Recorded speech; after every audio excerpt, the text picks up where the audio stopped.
Donc quand a lieu l'enlèvement, quand a lieu le retour de Jésus-Christ? Eh bien après les tribulations, après la tribulation qui dure 3 ans et demi et la grande tribulation qui dure 75 jours. C'est vraiment clair dans la Bible. Dans Matthieu chapitre 24, il est dit au verset 29, immédiatement après la tribulation de ces jours-là. On voit que c'est immédiatement après la tribulation. Le soleil s'obscurcira et la lune ne donnera pas sa lumière et les étoiles tomberont du ciel et les pouvoirs des cieux seront ébranlés. On va lire la suite. Et alors apparaîtra le signe du Fils de l'homme dans le ciel. Donc là, on voit le retour de Jésus-Christ. Et alors toutes les tribus de la terre seront dans le deuil et elles verront le Fils de l'homme venant dans les nuages du ciel avec pouvoir et grande gloire. Et il enverra ses anges avec un grand son de trompette et ils rassembleront ses élus des 4 vents depuis un bout du ciel jusqu'à l'autre bout. Donc ici, on voit clairement l'enlèvement.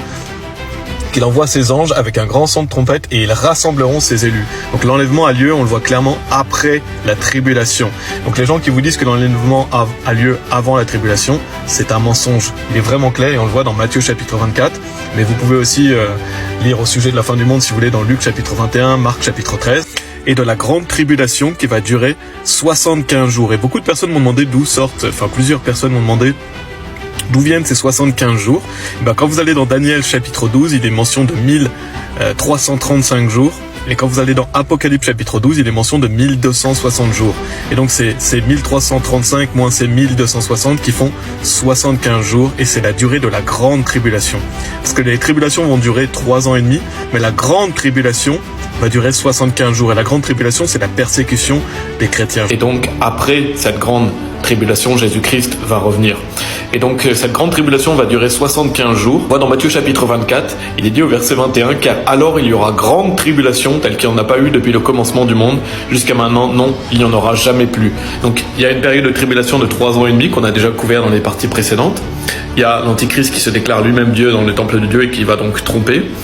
Et donc la mise en place de la marque de la bête. Et là, il y a le commencement de la grande tribulation, donc qui est la persécution des chrétiens, puisque les chrétiens ne vont pas prendre la marque de la bête et ils seront mis à mort. Donc beaucoup de chrétiens vont être mis à mort. Bien sûr, il y a des chrétiens aussi qui vont survivre jusqu'au retour de Jésus-Christ, parce que cette grande tribulation va durer 75 jours.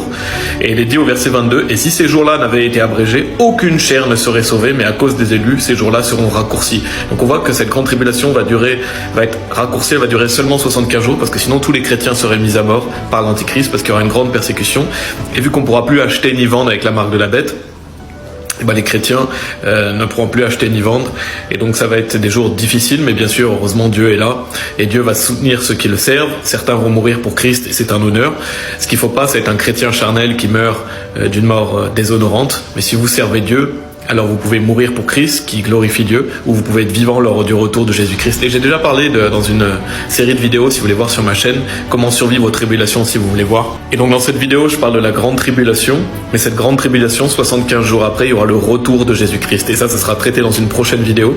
Donc tu dis, il revient bientôt, Jésus-Christ. Alors, on ne sait pas quand est-ce que Jésus-Christ va revenir, c'est vrai, on ne sait ni le jour ni la date, on ne sait pas quelle année, on ne sait pas quel jour, on ne sait pas la date. On sait juste que la Bible nous donne certains signes que Jésus-Christ, comment sera le monde à l'époque où Jésus-Christ va revenir. On ne sait pas si ce sera pendant une génération ou plus tard. En fait, comment on sait vraiment quand est-ce que Jésus-Christ va revenir? Quand justement l'Antichrist se déclare lui-même Dieu dans le temple de Dieu et qui met en place la marque de la bête. Et donc, il est dit aussi l'abomination de la désolation. À ce moment-là, on sait que Jésus-Christ va revenir 75 jours après. Donc, il va mettre fin à cette grande tribulation et il va revenir. Et on le voit dans Luc chapitre 21. Il est dit au verset 27, « Et alors ils verront le Fils de l'homme venant dans un nuage avec pouvoir et grande gloire. » Verset 28. « Et quand ces choses commenceront à arriver, alors regardez en haut et levez vos têtes, car votre rédemption approche. » Donc qu'est-ce qui marque vraiment le fait qu'on est sûr que Jésus-Christ revient? C'est le commencement de la grande tribulation, et donc on sait que 75 jours après, Jésus-Christ revient. Et donc on va parler du retour du Seigneur Jésus-Christ et de l'enlèvement dans une prochaine partie. Amen.